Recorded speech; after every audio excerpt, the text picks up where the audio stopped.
Баршаңызға сәлем. Бүгін сіздермен өте дәмді болып шығатын кесе самсаны дайындайтын боламыз. Жасалу жолы аса қатты қиын емес. Егер әлі күнге дейін жасап көрмесеңіз, дәл осылай менімен бірге жасап көріңіздер. Видеоны соңына дейін көрсеңіздер, бәрі түсінікті. Бөлме температурасындағы суға тұзымызды салып қосып аламыз.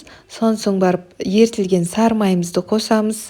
Сливочный масло болу керек. Енді осылай ұнымызды саламыз. Тестасын жасау өте оңай. Осылай қосасыздар. Бір шай қасықпен сода қосып жібереміз. Осылай біреу қоссаңыздар жетеді. Тестамызды тым қатты емес, тым жұмсақ емес, орташа қылып илеп шығасыздар.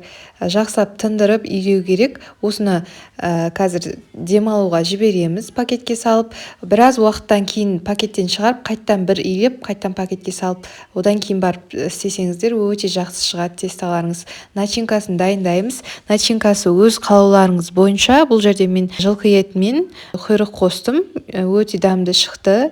Осылай ірілеу етіп турап алып қосасыздар. Осылай етпен істесеңіздер жақсы шығады. Жылқының етімен тіптен әдемі болып шығады. Дәмі негізі қандай ет қоссаңыз да өз еркіңіз. Осылай картоп қосып жібереміз. Сіздерде егер тәтті болгарский сондай болса қосып жіберсеңіздер одан да дәмдірек болады. Міне осылай пияздарыңызды турап аласыздар. Бәрін бір-біріне біріктіріп приправаларды қосасыздар. Міне тұз қосып жібердім азырақ. Менде ет тұздалған, сондықтан көп қосқан жоқпын. Самсаның приправасын қостым. Өте күшті болып шықты. Сосын қара бұрышты ұмытып кетпеңіздер. Қара бұрыш қосамыз. Бәрін жақсылап бір араластырып қоямыз да. Сосын тестамызды алып бірнеше бөліктерге бөліп жасайтын боламыз. Қазір видеоға қарап жасасаңыздар өте оңай. Көрсетемін жасалу жолын. Достар, менің каналыма тіркеліп лайк басып қойды ұмытпаңыздар, және комментарий бөліміне қандай рецепттер күтесіз, соны жаза кетсеңіздер, мен міндетті түрде қарайтын боламын.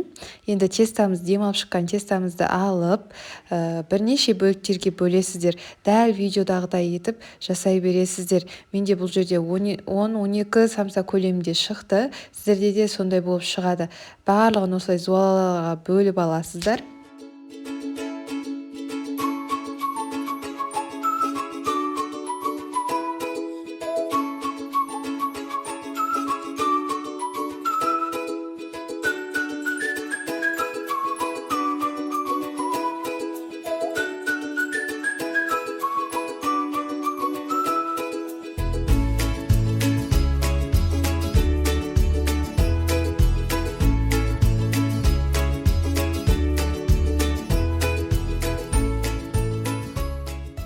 Осылай тестамызды жайып алып, кесеміздің ішіне салатын боламыз. Кесені өздеріңіз таңдайсыздар. Мен бұл жерде қымыз құятын, қымыз ішетін кесені таңдадым.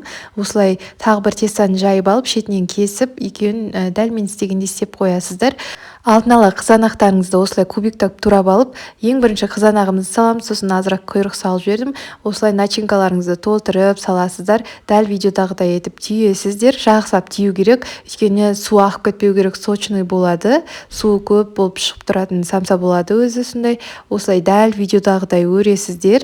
Екеуін айналдыра, сөйтіп осылай бетіне қоя саласыздар. Жанында қалған тестамен осылай домалақтап осылай бетіне қойып қоясыздар. Өте әдемі, сүйкімді болып шығады. Өте дәмді болып шығады. Іші деген сочный болып шығады. Сіздер жаңағы қызыл тәтті болгарскийді қоссаңыздар тіптен керемет болып шығады. Міне помидорымызды саламыз. Тағы біреуін жасап көрейік. Сосын құйрық майымызды саламыз. Құйрық май міндетті емес. Егер жақсы көретін болсаңыздар, міндетті түрде салып жүрсеңіздер болады. Осылай начинкамызды саламыз. Начинкамыз толыңқыратып саламыз. Өзі сондай күшті болып шығады. Осылай құйрық майды тағы салып жібердім. Жақсылап түйесіздер. Сулы болып шырлап піседі іші. Жақсылап тию керек, соңғы жағын ашылып су ағып кетпеу керек. Не асықпай осылай жақсылап әдемілеп түйіп аламыз. Барлығын видеоға қарап жасай бересіздер. Осы біреуін түйіп болғаннан кейін бірден пісіретін листіңізді дайындап қойыңыз, соған қоясыздар бірден. Или басқа жерге қойсаңыздар жабысып қалып, сондай қиындық тұруы мүмкін. Бірден пісіретін ыдысыңызға қойған дұрыс. Видеоны соңына дейін көрсеңіздер, қазір қалай шыққанын, қалай піскенін кесіп көрсететін боламын. Соңына дейін көріңіздер.